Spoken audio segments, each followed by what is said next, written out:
اللہ علیہ وسلم ان السعید لمن جنب الفتن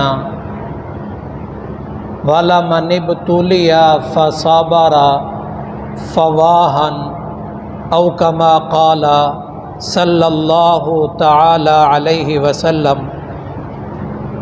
اللہ کے رسول صلی اللہ علیہ وسلم نے اس حدیث میں خوش بخت کی نشانی بتائی۔ خوش بخت کون ہے، نیک بخت کون ہے، سعید کون ہے؟ ذرا توجہ کریں گے تو انشاءاللہ بات ذرا آسانی سے سمجھ آئے گی۔ فرمایا ان السعید لمن جنب الفتن، یقیناً پکی بات ہے خوش بخت نیک بخت وہ ہے جو فتنوں سے دور رکھا گیا ہے، جو فتنوں سے بچایا گیا ہے، وہ خوش نصیب ہے۔ ابو داود میں آقا صلی اللہ علیہ وسلم نے 3 دفعہ ان الفاظوں کو خود رپیٹ فرمایا، دہرایا، اور دوسری حدیث میں دہرایا نہیں، لیکن وہاں محدثین نے لکھا ہے کہ آپ صلی اللہ علیہ وسلم نے 3 دفعہ دہرایا ہے۔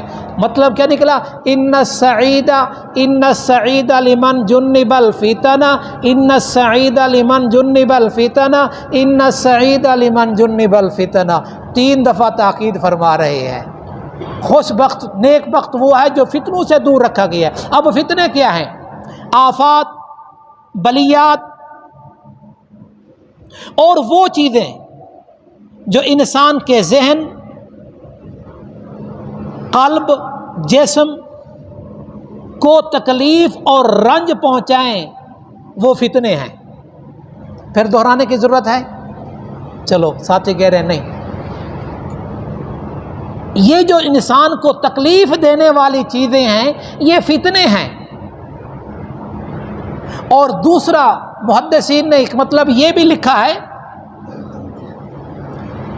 وہ فرمایا کہ فتنوں سے مراد فاسد، باطل عقائد، فسق و فجور،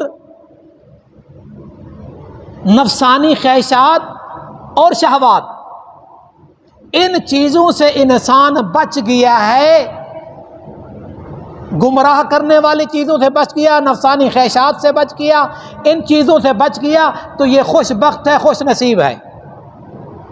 ایک اور مطلب بھی علماء نے لکھا ہے کہ آدمی کو جب نیکی کا موقع ملے، انسان کو جب نیکی کا موقع ملے تو وہ نیکی کرے، نیکی کے کام میں جلدی کرے، تاخیر نہ کرے۔ پتہ نہیں آنے والے زمانے میں کون سے فتنے رونما ہوتے ہیں، اور وہ زمانہ کتنی فتنوں کو سمیٹ اور لپیٹ کے آ جاتا ہے اس بندے پر، تو اس وقت کے آنے سے پہلے نیکی والے کام کر لے، اللہ کا قرب حاصل کر لے، کیونکہ اعمال صالحہ سے اللہ کا قرب ملتا ہے، اللہ کی معیت ملتی ہے، اللہ تعالیٰ کی مدد ملتی ہے۔ جب اللہ تعالیٰ کی مدد شامل حال ہو جائے گی تو پھر فتنوں سے بچے گا، دین پہ ثابت قدم رہے گا اور دین کو اپناتا رہے گا، یہ آدمی خوش نصیب ہے۔ آگے فرمایا وَمَنِ ابْتُلِیَ، جو آدمی ان فتنوں میں آزمایا گیا، اس کو پہنچ گئے، اس کو گھیر لیا، فَصَبَرَ، اس نے صبر سے کام لیا، صبر کیا، صبر سے کام لیا، فرمایا فواہن، اس کے لیے خوشخبری ہے۔ اور دوسری روایت میں فرمایا ثم واہن، پھر اس کے لیے خوشخبری ہے۔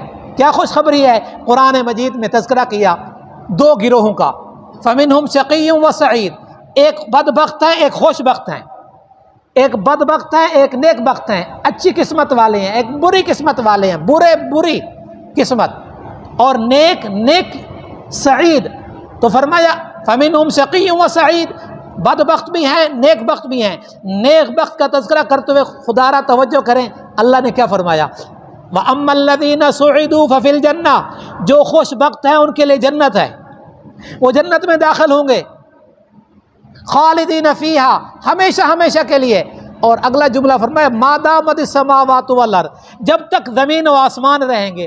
جنت تو اگلے میدان میں، اگلے جہان میں، اللہ فرما رہے ہیں ما دامت السماوات والارض، جب تک زمین و آسمان ہیں۔ یہ ایک محاورہ ہوتا ہے دنیا میں، جیسے ہم بولتے ہیں جب تک سورج چاند رہے گا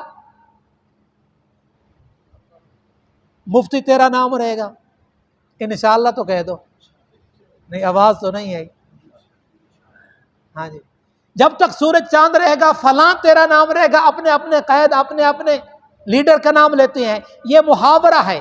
اللہ نے بھی اسی انداز میں فرمایا جب تک زمین و آسمان رہیں گے. اور دوسرا مطلب بھی ہے کہ جنت میں آسمان بھی ہوگا زمین بھی ہوگی، چاہے وہ سونے کی ہو زمین. اوپر والا حصہ بھی ہوگا، بلندی بھی ہوگی، پستی بھی ہوگی، نیچے والی بھی ہوگی. نہ جنت کا آسمان و زمین ختم ہوگا، نہ اس کا جنت میں داخلہ ختم ہوگا، جنت کا رہائش. تو یہ کب؟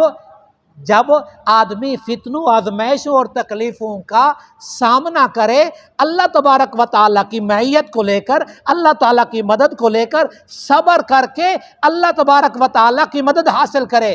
اللہ تبارک و تعالیٰ کہتا ہے میں صبر کرنے ان اللہ مع الصابرین، میں صبر کرنے والوں کے ساتھ ہوں. اللہ عمل کی توفیق عطا فرمائے.